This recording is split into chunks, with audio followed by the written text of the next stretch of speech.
У глубокім у наступным годзе пройдуць абласныя дажынкі, а ў 2023 годзе падобнае свята запланавалі ў суседняй Шаркаўшчыне. На думку начальства, гэта дапаможа падняць райцэнтры на новы культурны ўзровень. Упершыню глыбачане даведаліся пра дажынкі на вішнёвым фестывалі, які адбываўся летась. Тады словы кіраўніка району сустрэлі радаснымі воклічамі. Ну и этот дождь, я думаю, еще раз доказывает, что у нас будет высокий урожай, и фестиваль на нашей земле не только будет вишневый, а, как вы уже слышали многие, в 2022 году будет областной фестиваль «Дожинки».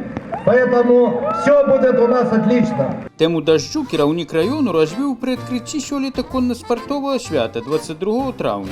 Прысвечанае было гадавіне стварэння глыбоцкага аграпрамысловага аб'яднання, або на мове чыноўнікаў АПО.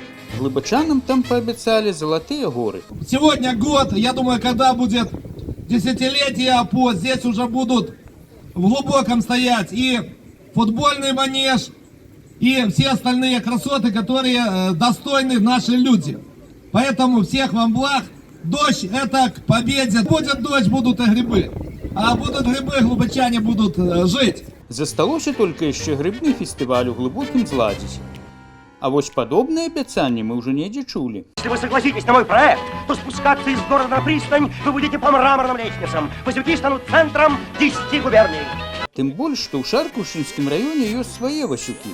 А вось кіраўнік Віцебскай вобласці Мікалай Шаршнёў плануе зрабіць з глыбокага горад еўрапейскага тыпу. Толькі, маўляў, яго трэба падняць на цэлы ўзровень вышэй. У сваю чаргу краязнаўца Кастушыталь кажа, што ў глыбокім здаўна былі школа і бібліятэка, тут стваралі літаратурныя творы. Таму дзіўна казаць, што цяпер у глыбокім будзе стварацца нейкі культурны асяродак, бо глыбокае цэнтрам культурнага жыцця яшчэ з канца 16 стагоддзя ёсць. У глыбокім шмат зрабілі для добраўпарадкавання гораду ў 2012 годзе, калі тут святкавалі дзень беларускага пісьменства. Але цяпер у краіне іншая сітуацыя, таму дажынак краязнаўца чакае з пэўнай трывогай.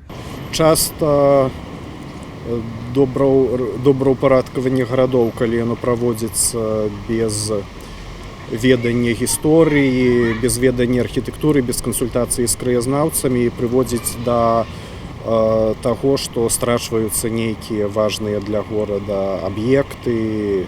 Так, падчас рыхтавання да дня пісьменства ў глыбокім разбурылі некалькі старых будынкаў. Але ў Беларусі кожны кіраўнік з належным роўнем самапавагі, заступіўшы на новую пасаду, павінен нешта разбурыць. А тым часам у глыбокім пачалі добраўпарадкаванне. Пасля мінулага кіраўніка ў горадзе засталося яшчэ колькі дрэваў, таму рэзаць пакуль ёсць што. Дзякуй Богу, пакуль яшчэ бажніцаў не бураць, як некалі ў Беразведчы. У Беразведчы на ўскраіне глыбокага стаяла царква, якую даследчыкі лічаць найбольш дасканалым творам віленскага барока. Глыбокае было еўрапейскім горадам, пакуль яго хтосьці не пачаў ад Еўропы гвалтам адрываць. А ў суседняй Шаркаўшчыне нядаўна ўрачыста адкрылі новую краму Санта. Размясцілася на ў будынку былого кінатэатру. Але шчасце шаркаўчанаў цягнулася нядоўга. Не прайшло і года, як краму зачынілі. Каб хадзіць у крамы, патрэбныя грошы. А іх у Шаркаўшчыне бракуе. Бо для людзей няма вартае працы. Хіба толькі рыхтаванне да дажынак выправіць сітуацыю. Хоць хутчэй за ўсё тут будуць не дажынкі, а дажымкі. Дажмуць канчаткова.